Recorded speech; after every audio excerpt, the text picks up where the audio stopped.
ഒരുപാട് ചേരുവകളൊന്നും ഇല്ലാണ്ട് നല്ല സൂപ്പർ ടേസ്റ്റിൽ സോയാ ചങ്ക്സ് ഉണ്ടാക്കിയെടുക്കാം.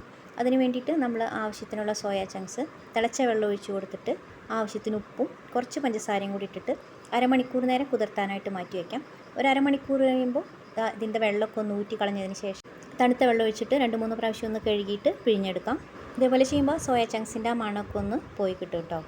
ഇനി ഒരു പാത്രത്തിലേക്ക് 2 ടേബിൾ സ്പൂൺ നല്ല കട്ടി തൈര് ചേർത്ത് കൊടുക്കാം. അധികം പുളിയില്ലാത്ത തൈര് വേണം കേട്ടോ. നന്നായിട്ടൊന്ന് അടിച്ചെടുക്കുക. ഇനി ഇതിലേക്ക് കുറച്ച് സൺഫ്ലവർ ഓയിൽ ഒഴിച്ച് കൊടുക്കുക. 1 ടീസ്പൂൺ കാശ്മീരി മുളക് പൊടി, കുറച്ച് മഞ്ഞൾപ്പൊടി, 1 ടീസ്പൂൺ മല്ലിപ്പൊടി, കുറച്ച് ജീരകപ്പൊടി, ആവശ്യത്തിന് ഉപ്പും കൂടെ ചേർത്തിട്ട് നന്നായിട്ടൊന്ന് അടിച്ചെടുക്കാം. ഇനി ഇതിലേക്ക് നമ്മൾ റെഡിയാക്കി വെച്ചേക്കണ സോയാ ചങ്ക്സ് ചേർത്ത് കൊടുക്കാം. സോയാ ചങ്ക്സും കൂടി ചേർത്തിട്ട് നന്നായിട്ടൊന്ന് ഇളക്കി കൊടുത്തതിന് ശേഷം ഇത് മാറ്റി വയ്ക്കാം. ഇനി ഇതിലേക്കുള്ള മസാല ഉണ്ടാക്കിയെടുക്കാൻ വേണ്ടിയിട്ട് ഒരു പാത്രം വെച്ച് ചൂടാവുമ്പോൾ സൺഫ്ലവർ ഓയിൽ ഒഴിച്ച് കൊടുക്കുക. അതിന് ശേഷം അതിലേക്ക് ഒരു വലിയ സബോള നീളത്തിലരിഞ്ഞതാണ് അത് ചേർത്ത് കൊടുത്തിട്ട് ഒന്ന് വഴറ്റിയെടുക്കാം. സബോള കളർ ഒന്ന് മാറി വരുമ്പോൾ അതിലേക്ക് ഒരു 5-6 അല്ലി വെളുത്തുള്ളി, ഒരു ചെറിയ കഷ്ണം ഇഞ്ചി, എരിവിനാവശ്യത്തിന് ഉണക്കമുളക്, നല്ല കളർ കിട്ടാൻ വേണ്ടിയിട്ട് ഒരു കാശ്മീരി മുളകും കൂടി ചേർത്ത് കൊടുത്തിട്ടുണ്ട്. സബോള ഒരു ലൈറ്റ് ഗോൾഡൻ ബ്രൗൺ കളർ ആവണ വരെ വഴറ്റിയെടുക്കാം. ഇതുപോലെ നന്നായിട്ടൊന്ന് വഴണ്ട് വന്നതിന് ശേഷം തീ ഓഫ് ചെയ്തിട്ട് നന്നായിട്ട് തണുത്തതിന് ശേഷം ഇത് അരച്ചെടുക്കണം. ആവശ്യത്തിന് വെള്ളം ഒഴിച്ചിട്ട് നല്ല പേസ്റ്റ് പോലെ അരച്ചെടുക്കാം.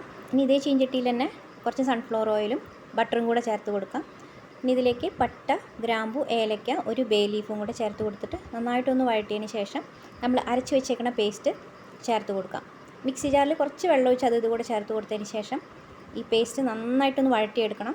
ഇതിൽ എണ്ണ തെളിഞ്ഞ് വരണ വരെ നന്നായിട്ട് വഴറ്റിയെടുക്കുക. ഇതേപോലെ നന്നായിട്ട് എണ്ണ തെളിഞ്ഞ് വന്നതിന് ശേഷം നമ്മൾ പരട്ടി വെച്ചേക്കണ സോയാ ചങ്ക്സ് ചേർത്ത് കൊടുക്കാം. സോയാ ചങ്ക്സും കൂടെ ചേർത്തിട്ട് ചെറിയ തീയിലിട്ടിട്ട് നന്നായിട്ട് ഇങ്ങനെ വഴറ്റിയെടുക്കണം. മസാലയുടെ പച്ചമണമൊക്കെ ഒന്ന് മാറിയിട്ട് ഈ മസാലയൊക്കെ സോയാ ചങ്ക്സിൽ നന്നായിട്ടൊന്ന് പിടിച്ച് നല്ല ഡ്രൈ ആയിട്ട് വരും. ഇനി ഇതിലേക്ക് നമുക്ക് ഗ്രേവിക്ക് ആവശ്യത്തിന് ചൂടുവെള്ളം ഒഴിച്ചു കൊടുക്കാം. നല്ല തിളച്ച വെള്ളമാണ് നമ്മുടെ ഗ്രേവിക്ക് ആവശ്യത്തിന് ഒഴിച്ചു കൊടുത്തതിന് ശേഷം ഇതിലേക്ക് നമുക്ക് ഒരു തക്കാളി ചെറുതായിട്ട് അരിഞ്ഞത് ചേർത്ത് കൊടുക്കാം. ഇതും കൂടെ ചേർത്ത് നന്നായിട്ടൊന്ന് തിളച്ചതിന് ശേഷം ആവശ്യത്തിന് ഉപ്പും കുറച്ച് പഞ്ചസാരയും കൂടി ചേർത്ത് കൊടുത്തിട്ട് മൂടി വെച്ചിട്ട് ഒരു 10 മിനിറ്റ് നേരം സിമ്മിൽ വെക്കാം. അപ്പോൾ ഗ്രേവി നന്നായിട്ട് കുറുകിയിട്ട് എണ്ണയൊക്കെ തെളിഞ്ഞ് വരും.